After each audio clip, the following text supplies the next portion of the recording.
Hey guys, Coach Bro here to tell you about a tool that I've created. It's a planning tool for through hiking the Appalachian Trail.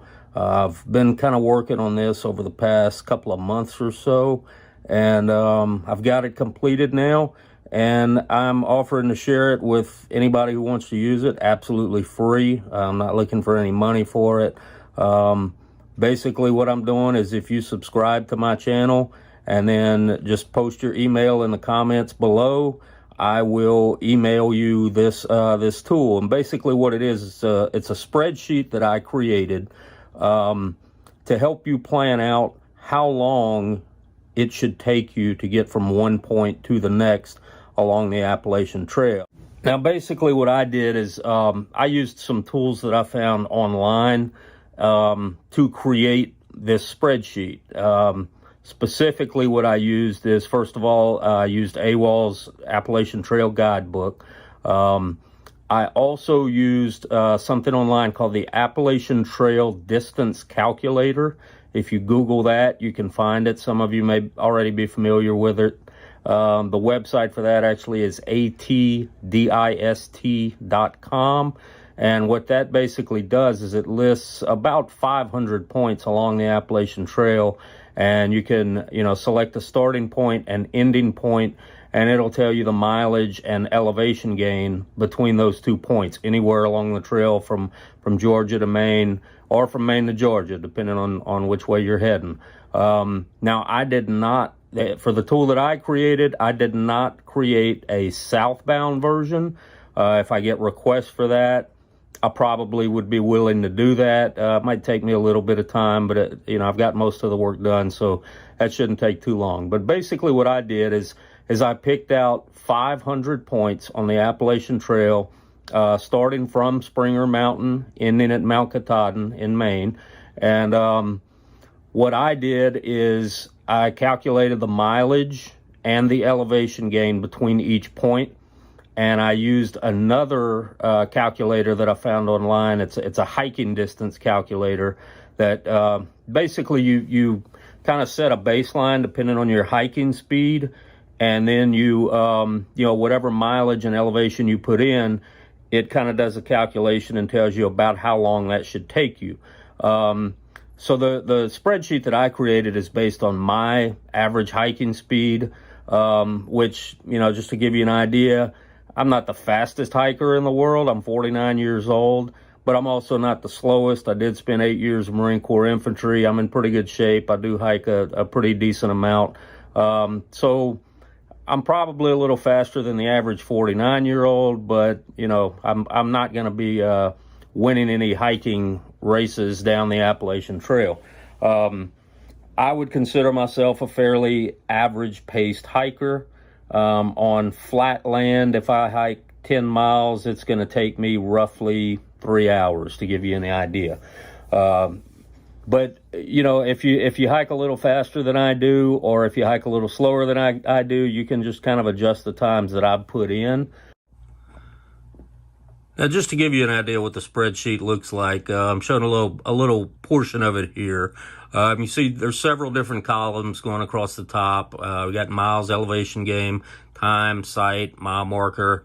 And then I also have resupply and lodging. That last column, goal for night number, that's actually just for my personal use. That's not going to be included in the spreadsheet that I send to you. That's kind of my planning, where I would plan to camp and all that kind of stuff for each night.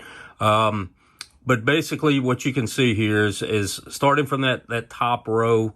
The top row that I have showing is Cooper Gap. Okay, so this is still in the Georgia part of the AT. We're at mile marker 12.1, leaving from Cooper Gap. So if we're heading northbound out of Cooper Gap, you can see on the next line we're going 3.6 miles, and we're gaining 1,280 feet of elevation to get to Gooch Mountain Shelter.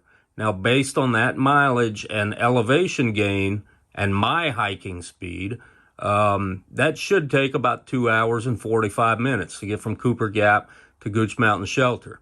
Again, you can adjust that whether you hike faster or slower than I do, but it ought to give you a rough estimate of how long it should take you. And then it shows, Gooch Mountain Shelter is at mile 15.7. Then continuing northbound from there to get to Woody Gap, it's another 4.9 miles. You gain 1,120 feet of elevation.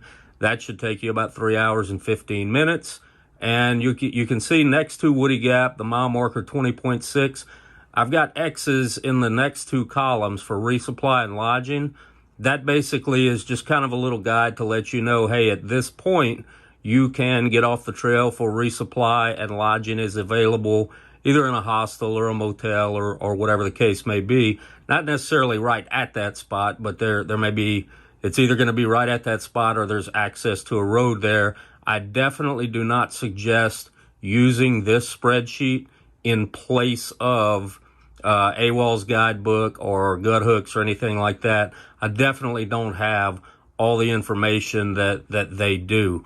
All this really is good for is to help you estimate mileage and maybe plan out your days. And if, you can see that last column, that goal for night number. That's actually what I did. I mean, I kind of planned all the way from Georgia to Maine based on how long it would take me to get to all these points, what places I would want to stop, resupply, maybe go into town and get a room, whatever. I've even got 0 days planned out. Now, obviously, when I do my through hike, I'm not going to, I'm not going to treat this like a Bible. I'm not going to follow it, to a T, but it's a good estimate. And, you can use it day to day. If you download it to your phone, you wake up in the morning and you can look at it and say, okay, I want to hike 12 hours today. Where should I get to in 12 hours? Do I need to stop a little earlier than that? Whatever. But basically that's what this tool does. So again, like I said earlier, I'm not selling this. It took me roughly, I think probably 2 months to get from start to finish on this tool. But honestly, I had fun doing it, and I was creating it for my own personal use.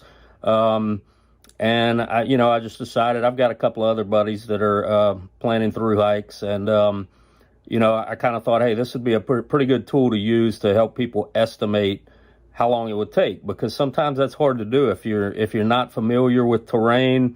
A 10-mile hike in one place is not going to take you the same amount of time as a 10-mile hike in another place.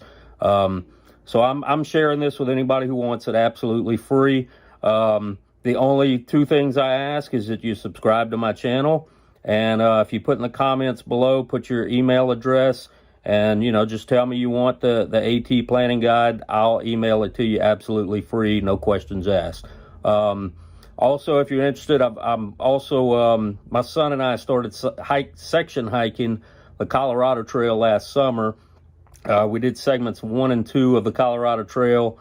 The plan this summer coming up is for us to go back up and do segments 3 through 6, I believe it is. We're stopping at Breckenridge. 3 through 6 is what we're going to do. And my son leaves for Marine Corps boot camp in September. So this, might end up being the last big hiking trip we can do together for a while. So I have started on a similar tool for the Colorado Trail. I'm not completed with that yet, but I should be in the near future. So if you're interested in that, let me know, and I'll speed up my work on the Colorado Trail planning tool as well, so that you can have that if you're planning a through hike for this year on the Colorado Trail. Again, please subscribe, comment your email, and I'll send this spreadsheet to you. And thanks for watching.